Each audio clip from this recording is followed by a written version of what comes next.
Welcome to Solutions from the Yard, a candid discussion about life behind bars and its effect on society. We'll discuss reintegration or reentry back into the community post-incarceration. Your host for this episode is Michael Dickerson L. Welcome to Solutions from the Yard. Picking up from our last show, does job placement and workforce development programs, do they reduce recidivism? And we're going to pick back up on when we was talking about Title VII. And we got touched into the Title VII does not protect ex-offenders. It only protects the protected class, but it don't have a clause in there for ex-offenders. Chuck, since we understand that Title VII don't protect us, we are still considered commercial property then? Yeah, and that goes into the subject title of the show. This is why these programs don't reduce recidivism, because they can't prepare us for the obstacles that we're going to be confronted by. Institutional racism. They're not going to prepare us for discrimination. We see right now that what the protected class is, and we see right now that if you have a criminal record, you're not a part of the protected class. So I can discriminate against your religion. As we was talking about, a guy was hired at a certain store, and he wanted to get have his religious service. He wanted to do Jumu'ah, even if he wanted to pray on the job. They told me he couldn't pray on the job. Then because he's not protected because of his criminal record, he couldn't pray on the job. So yeah, we are actually considered chattel. The prison industrial complex, mass incarceration. This is a new form of slavery. And I think you outlined that very succinctly in our last show, where you made the connection between Dred Scott and the fact that we're not a protected class.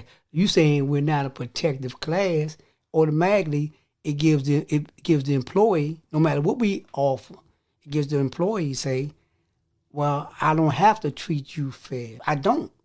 I can treat you however I want to treat you, because one, I know you need this job, low income as it is. And so now you put me in a position where I'm inclined to recidivate.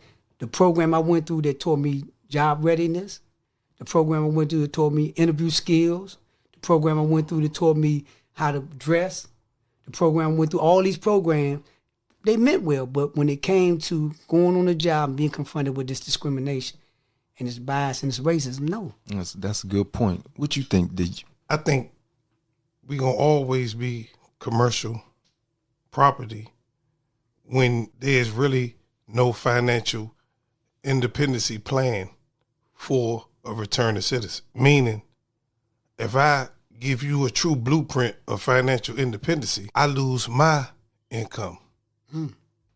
So that's why once again, I always try to go to the root of it. There's so much that need to be done, and things need to be rewritten, amended, laws, because they don't sit to today's if we don't change it. Because the reason why I'm saying, because if we allow to keep sitting there and not and sitting in these books and don't address them, and we are the ones that continues being harmed by these laws and these titles to today.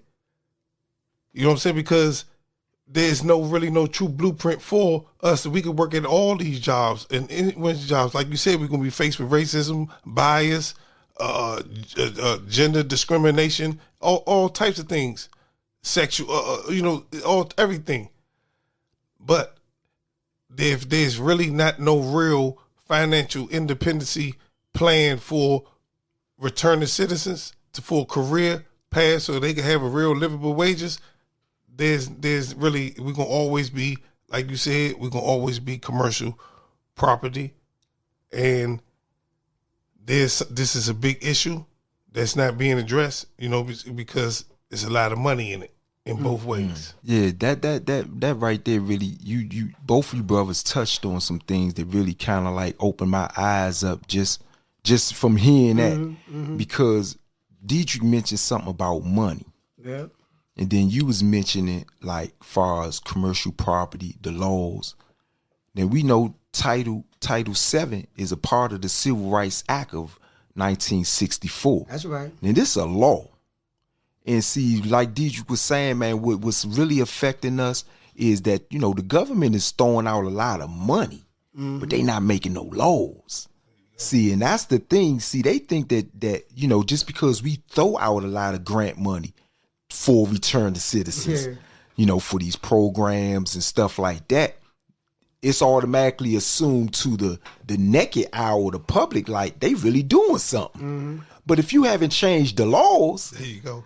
see, it don't do nothing for us if you haven't changed the laws, because the money that you are giving really is just given to the you know, like you call them the poverty pimps, to basically put a Band-Aid on our real issue. That's right. Our real issue is that, man, we come out of post-slavery. Come on.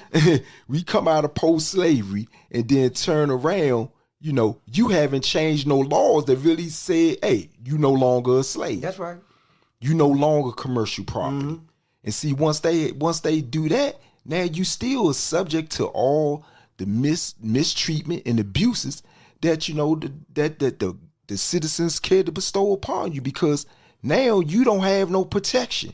See, the law protects you. You have certain rights and protection that's given to you by the Constitution. And when we was written out of the Constitution way back during the time of slavery, we didn't have that protection. So that's the importance of, you know, laws being put in place, because that give you a certain protection. You just giving organizations grant money don't give you no protection.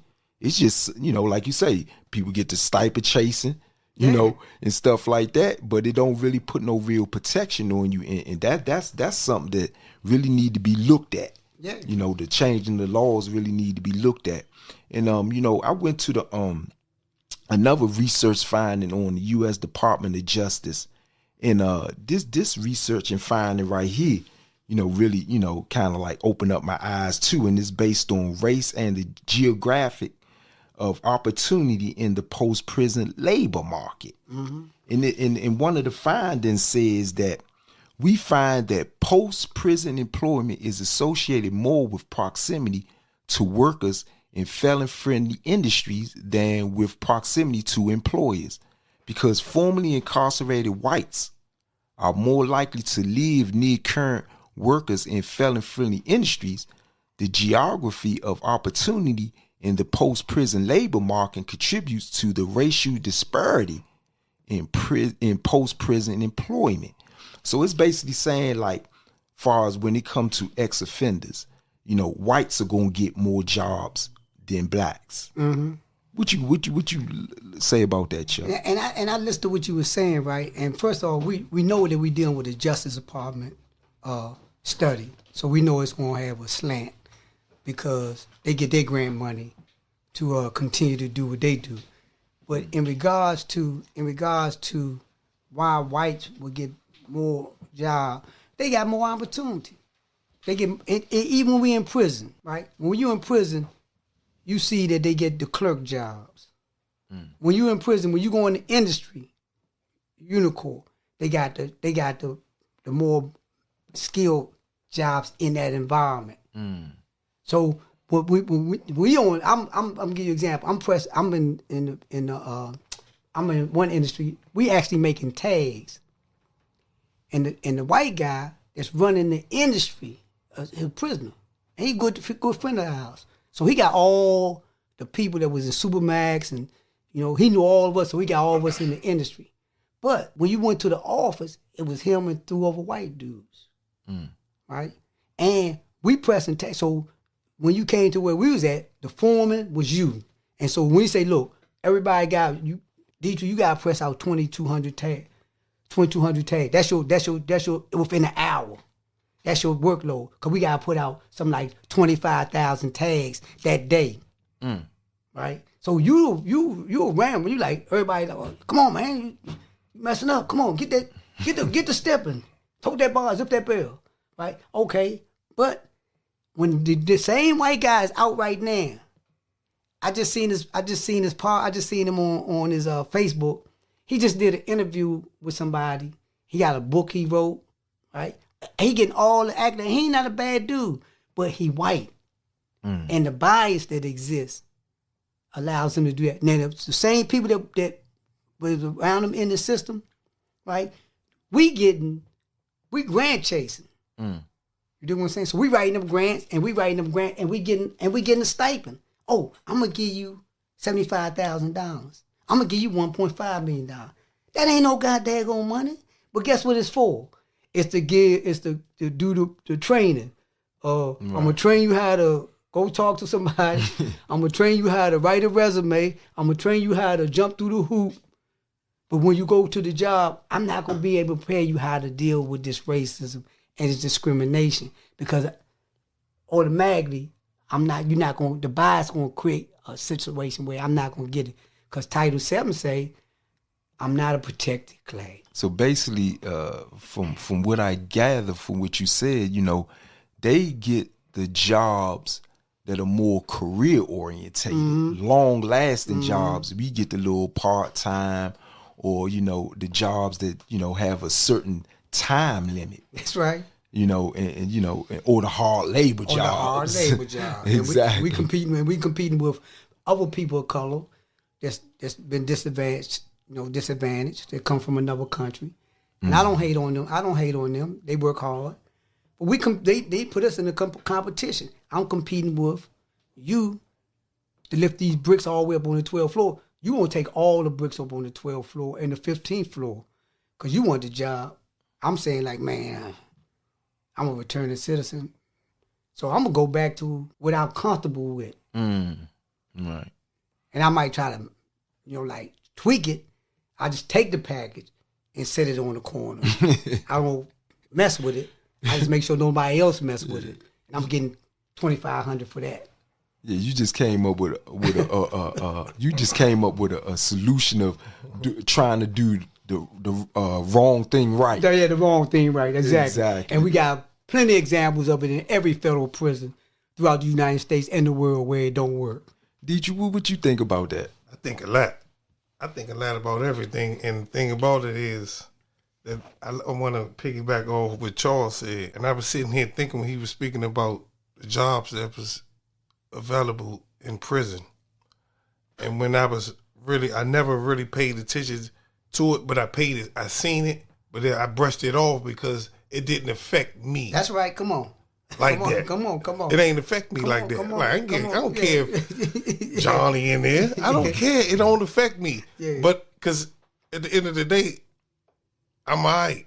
That's right. But for real, it did affect me. That's right. Unto my beknownst that Johnny was getting enough money that he had to call home to his family and put a burden on his family to get it, because the job he had in the office. See? Come on.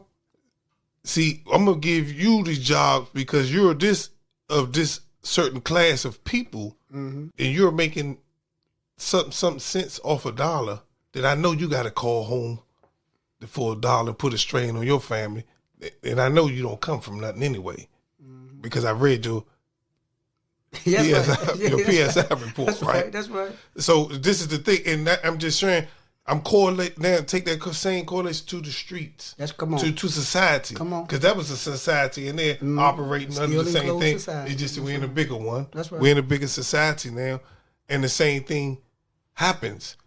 I put all the prison friendly plantation type jobs way out from the metropolitan area. That said that want to hire the returning citizens. Them jobs are way out. Returning citizens don't have no transportation, nowhere to get there. But I gotta find a way to get there. And the burden that it puts on me and the strain that it put me don't make me want to go there the next morning.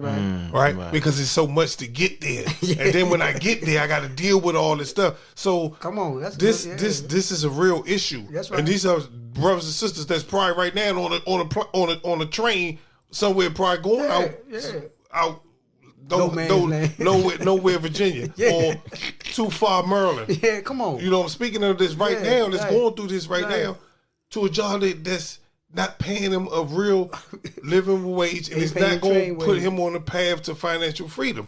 And this is part of the plan, the racial stigma. And like I always said, this is part of the economy. Come on. This is part of the economy plan to have the unprotected, back to Dred Scott, the unprotected people stay unprotected even under the unprotected clause. So how can you fight through these burdens when you're fighting through all this? This is some serious stuff. You know what I'm saying? So we know and don't speak, and we don't want to just make this about we're sitting here crying and saying a lot of this, because there's a lot of successful stories that did go through that, right? So that's my point. Why we unprotected clay? Why the unprotected others unprotected? Yeah, and the thing about when you facing that many barriers, come on, that's right. And when you know this job don't have no really true ending or beginning, right? And it just you trying. Because I know I got to do a job because I don't want them to put me on the ankle monitor. That's right. Yeah, These are birds, you know what I'm saying? And like you said, we're fighting a whole different, another game where we got and like I don't speak against no other religion or race of people on that, but the jobs that's available now for returning citizens, they have the same jobs that's available for the undocumented immigrants and the immigrants. Yeah. So that's another barrier that you got to go against, because I'm 40-something years old, just doing 25-something years out of prison. You put me on a construction site with all these young brothers that's living, and you telling me I got to keep up with them. It's impossible. I don't care how much in shape. I'm eventually, my body gonna be like, man, you can't keep doing it. This is a young man's game. This is the thing, part of recidivism. We put you in the spider web and see if you get out. If you only have a certain amount of time, because you're gonna end up being consumed. There you go. Yeah, and I agree, because when you look at the like you say, to go back to your point about the how we gotta compete. So you put us in a competitive environment where we gotta compete for a job, but more importantly, we're not getting a living wage. Yes. If we're getting a job, we might be getting a job. We might get it from a particular agency to say they're gonna take. If you're getting $15 an hour, they're gonna take $5 of the dollar, so you only gonna get $10 an hour. So now you gotta give them some money for giving you put you there. But the program didn't prevent me from thinking about recidivism, because one, it didn't take into account that the conditions that I'm under, the stress and the pressure I'm gonna be under. If I'm paying rent, or if I'm paying for a room, if I'm paying child support, I'm paying something. And if I'm not getting a living wage, and I'm not being encouraged to have a career, so what I'm involved with right now, if this what I'm involved with right now is not moving me towards a career, I don't have no interest in holding on to it. Because, like you just outlined, one, I'm competing against younger people of different ethnicity, and I don't have no issues with them, but I'm competing with them. But you know, as an employer, that I got these people on the plantation. They got a different vested interest. They're gonna do everything I tell them to do, because their vested interest is different than yours. So when you say I'm not gonna take them up there, I got 5 of them gonna take it up there, and guess what? Bye-bye. So, you know, as Mike, as we outlined a minute ago, you know, like this discrimination and this biasness that come out of this Justice Department study, they slanted it to say one way, but the reality is, no, these programs don't reduce recidivism. When you dealing with like where the jobs are at, and like did you say nowhere Maryland or can't find you Virginia? Yeah. When we forced to go there and then work and get a minimum wage, I ain't got money to buy the train. The train gonna cost me $50 a month. Oh no, that's a week. Okay, $50 a week. Yeah, that's a week. I want to say one thing, and Mike touched on this about the laws about how to change. And you want to change the minds of the people, tap into the dollar. when you telling them, hey, if you don't give this certain amount of these people career paths, your organization, your business is going to be reprimanded. It's going to be some disciplinary actions. These are laws that need to be put in place. This is how you protect the unprotected. But they don't want to do that. Yes, brother. Yeah.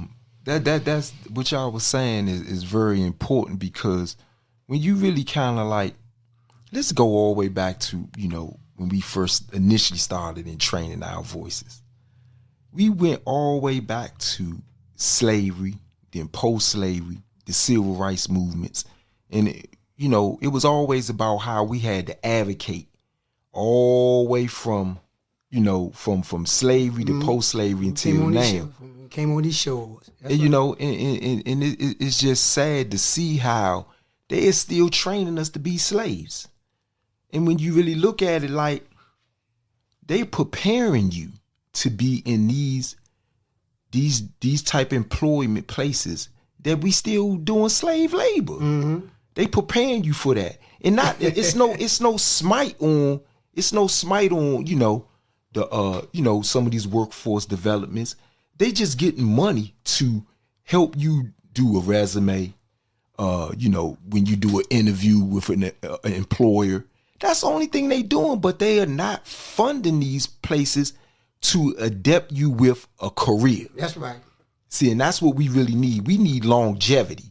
We just don't need you're gonna be working it, digging this ditch until your knees go out on you, or you gonna get so tired of stacking cans and all the women laughing at you because you got a smock on, and it's eventually you're gonna give up. Yeah. And see, that's the thing about with what I see in it. That's why the increase of the recidivism is so high, because you basically still you disrespecting me. You still reducing me to commercial property. You still put me in a place where as though I don't have no pride in what I'm doing. I don't feel good about myself. And it leads you right back into what you think you can do to make you feel good about yourself. You know what I'm saying? Yeah. So therefore, it's very disparaging when you really look at it, and really why we dissecting that right now, because it just, nothing has really changed. If you don't have some form of certification or a degree, you can't start with the big dogs. And that's basically that's how I go. Yeah. You gonna be here, we gonna be here. Amen. You see what I'm saying? And that's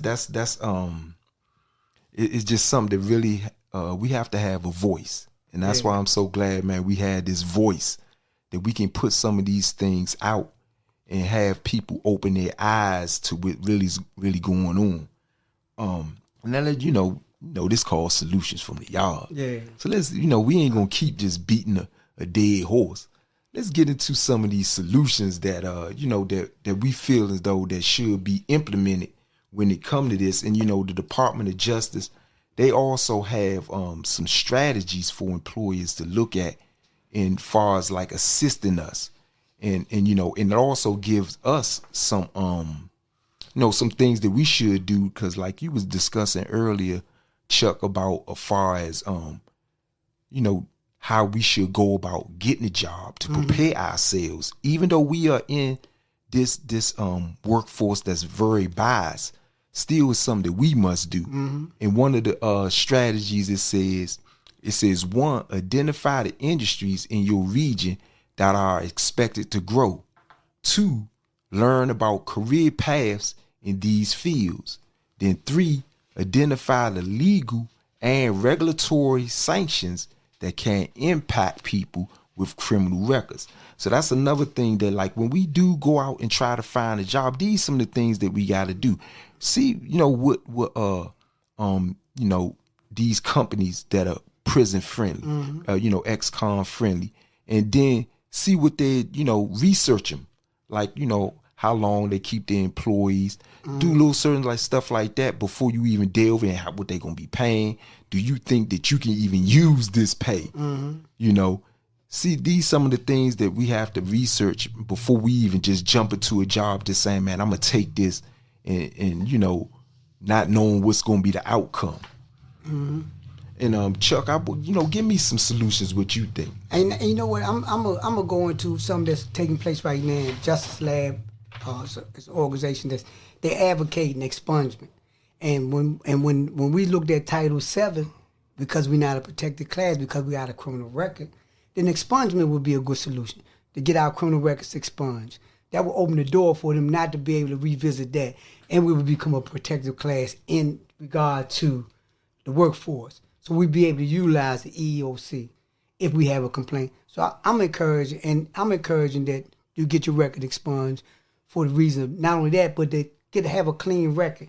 Because every time something go on, they go back to your record and they put your record up there, and your record, TV say, okay, this person had 20 gun charges, but they might have been 20 years old. So if you get your record expunged, that do give you a modicum of like being a upright individual in society's eyes. So I would say my solution would be look at expungement because of Title VII. And that'll put you on the even playing field. That'll put you on the even playing field. It ain't gonna take you. It's gonna put you on the even playing field in terms of you not being considered chattel in the workforce. You at least will have a voice that you can use and have opportunity to grieve any type of injustice you see taking place on the work. What's one of your solutions? Well, my solution is starting with the businesses and the organizations within the D.C. metropolitan area, and getting them to helping to get some type of legislation that's going that protects and put a blueprint and put a real career pathway for individuals that's interested in these particular careers and organizations and businesses. They've truly put an actual workforce for development in these organizations for returning citizens. See, I could always go through another organization and do a workforce development, but I'm doing workforce development for something else. I want to do workforce development for the actual career that I want to do. That's right. Not for something, That's so right. Good point. That's one of my main things is change the law, because once you change the law, you change the mind of the people. And once they see it in writing, they know, hey, this is law. I cannot keep this guy for 12 weeks and keep lying to him every day. Hey, I'm going to hire you.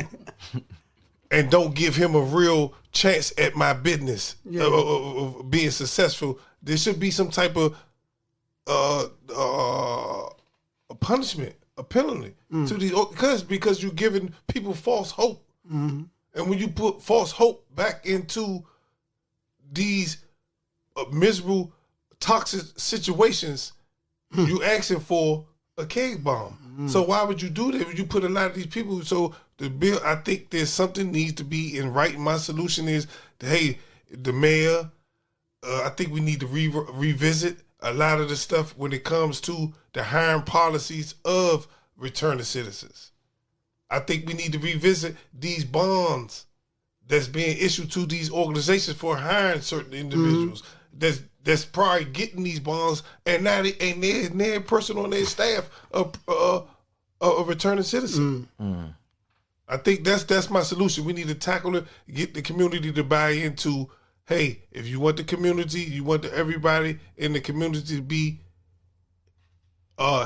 successful and to be upright to citizens, let's put a blueprint pathway so that we can give them true financial independence. Amen. That's all. There you have it. Solutions from the Yard. Thank you for tuning in. You've been listening to Solutions from the Yard. This podcast is presented by Voices for a Second Chance, a comprehensive reentry program that provides culturally appropriate, trauma-informed, gender-specific, and peer-based services. For more information, go to info@vscdc.org or visit our website at www.vscdc.org.